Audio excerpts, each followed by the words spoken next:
One period of history that always really interested in me was the Black Death of 1348, not necessarily because of its gruesomeness, but because of its origins and after effects.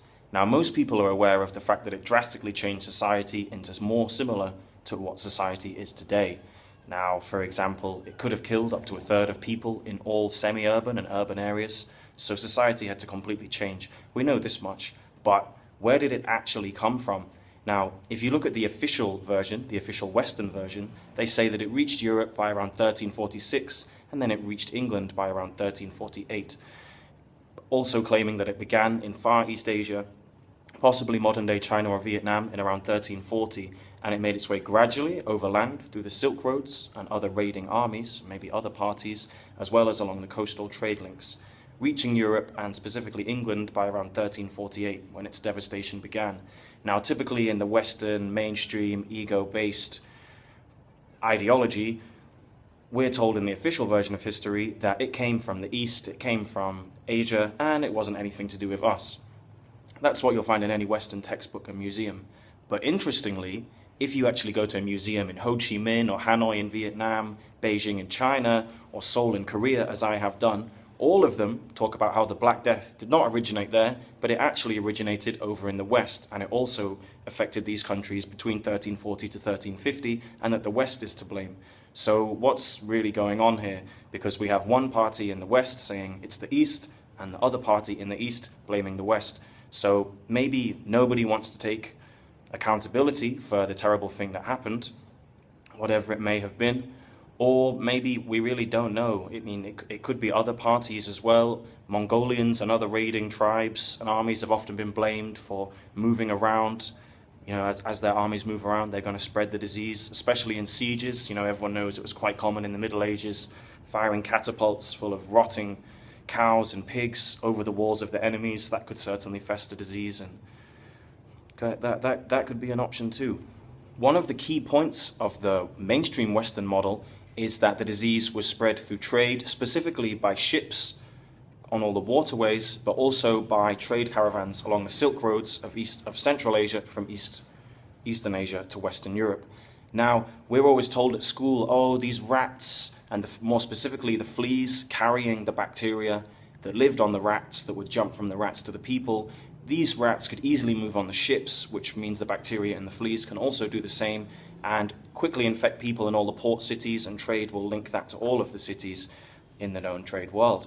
Now, the problem here is that Western historians and the official Western model, they often say, oh, and all these ships just miraculously came from Asia, as if it was all one way. But really, that theory, that explanation, it doesn't necessarily mean from east to west. It could be all trade in general.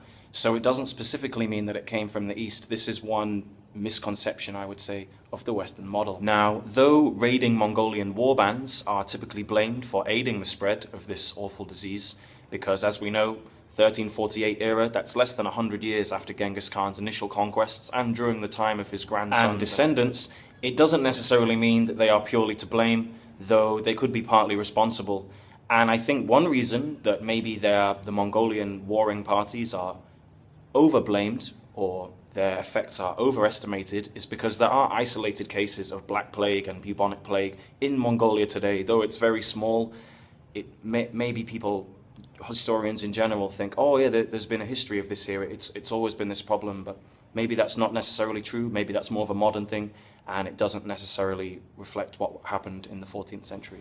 Another option that I don't necessarily believe, but I think it's worthy of mention just because it seems quite suspicious, is an often debunked myth people say that really is not true whatsoever. I don't know about you, but I recall learning history at school that one of the people often falsely blamed for outbreaks of plague were particular groups of Jews that were accused of poisoning the wells. Now, when you first hear this as a kid, you think, oh, poor people, it can't have been them. And I certainly don't think this is all Jews in some massive conspiracy, but who knows, there could have been small pockets of people actually doing this with who knows how large their intentions were. Perhaps they weren't even Jews, perhaps they were just ordinary other people, who knows, but I don't want to rule this one out either. One modern scientific explanation that I think I prefer the most, but I can't really say which one it truly is. This is just my opinion. I'm just putting some options on the table. But I think this scientific one makes sense. Perhaps only once in every 500 or 600 years, there's such a crazy random gene mutation in the bacteria's DNA or RNA that means it becomes particularly infectious or particularly damaging once the host is infected. So really this could all just be a random chance act of nature, random gene mutation that caused the Black Death to be so devastating, but also other human factors could be at play. On the whole, although we now have modern scientific explanations such as gene mutations, different historical perspectives blaming different trade routes, the naval trade routes, the east to west Central Asian caravan routes, raiding war parties, other third parties to blame, perhaps people poisoning the wells. In the end of the day, we still don't know where it actually came from. The East is still blaming the West, and the West is still blaming the East. So for me, this is one gigantic mystery. It certainly hasn't been answered. I'd love to know if historians from the East and West actually came together anytime in the modern day to debate this, because their museums staunchly blame each other and give no other options. This is why I think it's a huge mystery, because there's no overall explanation here when you include all of the world. There's just the East pointing the finger at the West, and the West pointing the finger at the East. So what is really going on here? Please think about it. Please try to challenge this. I'd love to hear your thoughts. Have a nice day.